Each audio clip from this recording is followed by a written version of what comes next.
Hello, world history students. Welcome back to our review session. This is covering 1450 to 1750, and today we'll be talking about centralizing power. So the real theme here I want you guys to get out of the 1450 to 1750 is how did these empires that we just talked about and a few more that we didn't quite talk about were able to centralize power, to keep power into one location, like government, instead of different feudal lords ruling things.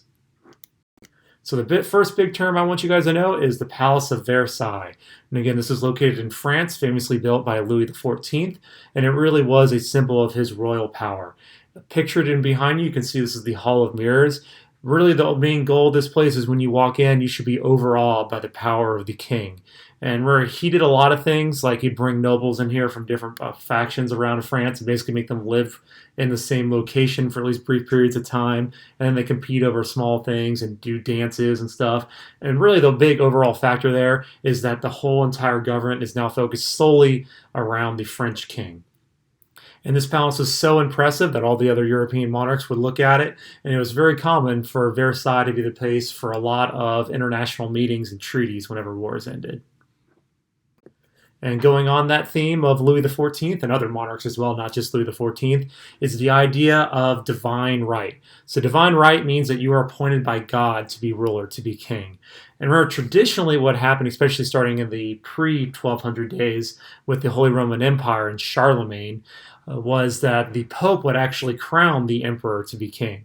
So there was this duality going on here where the kings would basically argue that we can be king, and the only one who tells us that we can't be king is really God, which is no person. So therefore, we are king forever.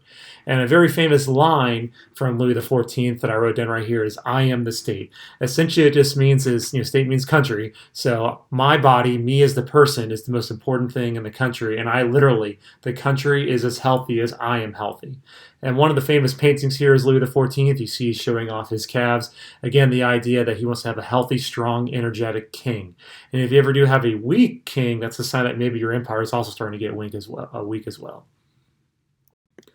Another thing going on here is when you have centralized government, you need to have a strong bureaucracy, divisions of government to be able to run things. And one of the number one things that governments have to do is taxes. So how does one location get taxes from people? So that actually requires a lot of skill to do because you have to have people go to different places all over your empire to make it done.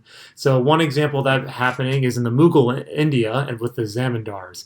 And basically those are just government officials who would oversee different projects such as taxes.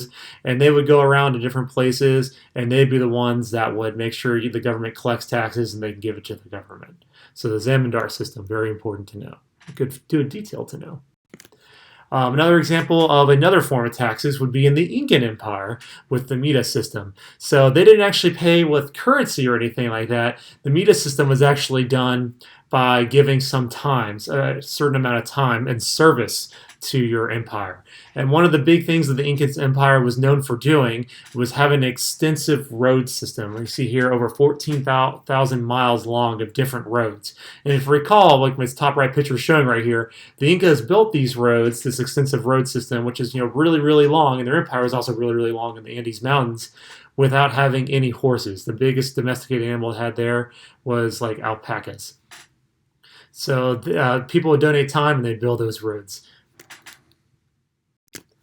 All right, the other big bureaucracy that I really want you guys to know is the Ottoman Empire, the Devshirme, which I mentioned previously in our last video. So Devshirme is the system where the Ottomans would go to the Balkan Peninsula, which is in Eastern Europe, which the Ottomans had actually controlled, and they would take very, very young boys from those Christian families and basically grow and groom them to be bureaucrats in the government. Now, some of them could eventually rise up to be some of the most important people in the Ottoman government, being ruling different provinces. The most famous Balkan kids growing up group would be the Janissaries, which would be the Sultan's personal guard. And one key thing about the Ottoman empires is that it was passed hereditary from father to sons, and a lot of times those sons, when they knew their father was about to die, would start fighting each other for control. And it wasn't out of the question that maybe you would get the throne, and then one of your brothers would kill you, so then he can seize the throne, or even possibly if you're an old father, maybe one of your sons tries to kill you, so then he can take the throne before his brothers can take it. So there's a lot of paranoia going on there with the Ottoman Empire, and therefore the sultans turned to a third party, in this case those former Christian boys who had personal loyalty to the Sultan and not to any prospective heir to the throne. All right, the next key term I want you guys to know is the Gunpowder Empires. Now, Gunpowder Empires was generally our Unit 3 that we did with the speed dating, and it's a key theme that they normally talk about: the Ottoman Empire, Safavid Empire, and the Mughal Empire. Although you could really extend Gunpowder Empire to a lot of other different empires. I think we mentioned them with Japan earlier. And essentially what this just means is empires that use gunpowder to help unify and conquer the disparate places together. And so you'll hear this key term a lot: gunpowder empires. The Ottomans use it to help take down Constantinople. So that's one of the big examples there. All right, another big thing going on in Europe that I want to at least briefly touch on is the Protestant Reformation.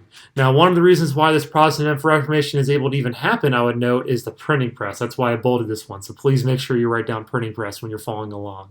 So most of Europe is Catholic pre about 1450, and then by a guy by the name of Martin Luther comes through, and he has 95 theses, 95 reasons why he thinks the Catholic Church is doing something wrong and they need to reform. Number one on the list was indulgences, which is basically the idea that people could give donations to the church as a way to repent for the sins to earn a quicker way to get to heaven, which Martin Luther thought was heresy and didn't actually do anything. So eventually this rebellion grows and it forms a new religion, the Protestantism, not new religion, but new schism, I guess. So then you have the Catholic Church and you have the Protestant Church as two different Christianities. And if you're looking at the map right here, you can see green is Catholic, and then you can see, I think, I don't know, you call that peach, I guess, is the Northern Holy Roman Empire is Lutheran, which is the first Protestant church under Martin Luther. And if you notice right here, if you know a little bit of history, the Holy Roman Empire, which is the middle, modern-day Germany, was actually split between the southern part was Catholic and the northern part was Protestant. And if you think about one of the things with those emperors I talked about earlier with divine right, part what came with that they're supposed to defend the Catholic Church. So this big schism happening in the middle of his empire was something that the Holy Roman Emperor did not like very much and tried to stop, but eventually over several decades of warfare was not able to do. You can see in England there was a couple other different sects of Protestants that broke out. You had the Church of England, and you also had Calvinism, which you could learn more about if you took World History 2, but unfortunately you're not taking World History 2, so we will not dive into that. You could also learn more about those religions if you guys eventually decide to take AP European History. All right, and the last big term I want you guys to know is the Canton System. And this is just the fancy word that I was talking about in our previous video about how China wanted to limit foreign influence, limit those foreigners from coming into China and trading and spreading different ideas, and also the fact that maybe they secretly want to take over China. So they limited these Europeans to certain ports, to certain sections in Canton, the city, and that's the only area where foreigners are allowed to do. And the Chinese government would actually appoint certain merchants, and only those certain merchants were even allowed to trade with these Europeans.